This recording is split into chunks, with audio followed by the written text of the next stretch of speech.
I'm Chad with Okie MTB, and today we're looking at the Lake Arcadia Trails.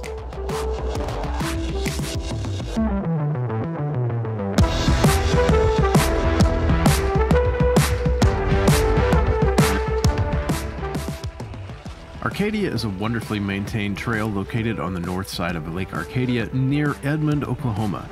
It is a 12.5 mile out and back trail that is open to mountain biking as well as hiking.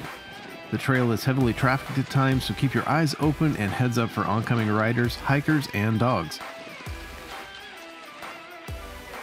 The total elevation gain is around 550 feet with some moderate climbs, but nothing too overwhelming.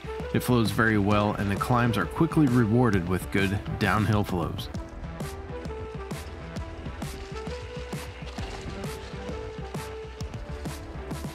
There are markers throughout the trail indicating alternative trail routes. The main trail is marked with red arrows, and the alternate routes are marked with blue arrows.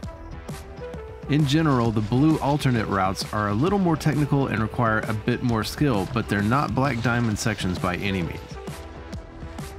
Just past the small road with the two wooden bridges, there is a blue section that's an actual loop.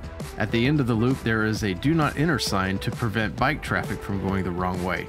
This section has some great G-outs that are very well spaced, so if you ride it right, you'll barely have to pedal to get all the way through them. At the end of the section, you can turn left and make your way back around and do it all over again and again and again. There is a park fee of $1 to $3 depending on the season and the day of the week. However, this fee does not go to support trail maintenance or construction. The Lake Arcadia Trails are built and maintained entirely by the Oklahoma Earthbike Fellowship, a non-profit organization of volunteers dedicated to advancing mountain biking throughout Oklahoma.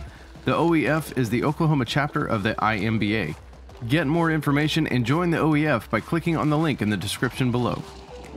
If this is your first time to ride Arcadia, be sure to have a good map with you, like All Trails, MTB Project, or Trail Forks. The main trails are easy to navigate, but do cross some of the park roads. Finding where the trails pick back up after these crossings can be a little difficult the first few times out, so the apps come in handy.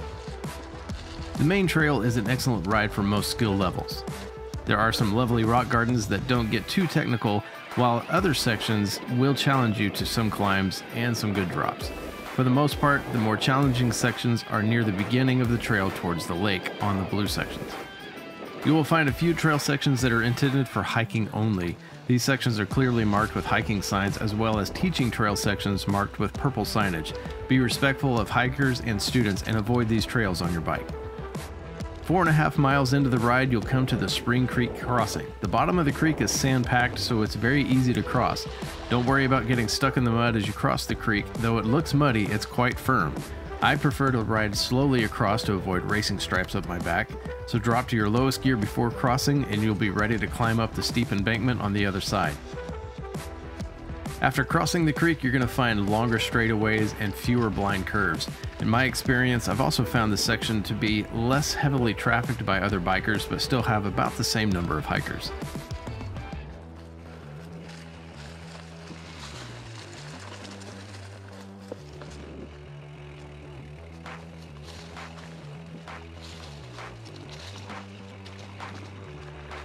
The trail ends at the Spring Creek Park Disc Golf Course.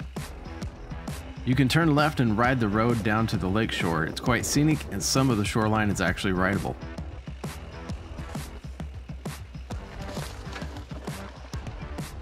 When you're ready to head back, grab a quick bite of your energy bar of choice, then enter the trail where you exited. As you make your way down one of the straights on your way back, you'll notice a blue section that tees off to the right. It's a bit of a shortcut that will save you a few seconds, but it also requires a bit of an extended uphill climb. I prefer the challenge, so I take this blue section every time I ride it. If you decide to take this section, it splits into 3 trails.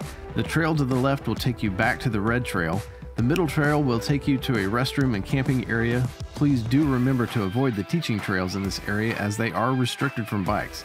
The right trail takes you straight to a learning trail, so avoid this one entirely. Look at that view. Isn't that great? It's amazing. Seriously, I'm gonna open this up to any of my friends. If you want to go riding, see some beautiful places in Oklahoma, hit me up. I go riding several times a week. We can go riding out in the woods. I don't don't ride off into the lake. When you get to the lake, be sure you stop or turn if the trail turns. But yeah, hit me up. Unless I'm stuck, lost in the woods, and I don't respond for days. Might check these woods behind me. Might be a body there. Could be mine. But no, seriously, it's a lot of fun.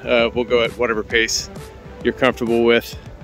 First time, or if you're experienced, I want to ride with you. If you've never been riding, we'll go do some easy trails that aren't going to be super challenging. But yeah, join me. It's fun.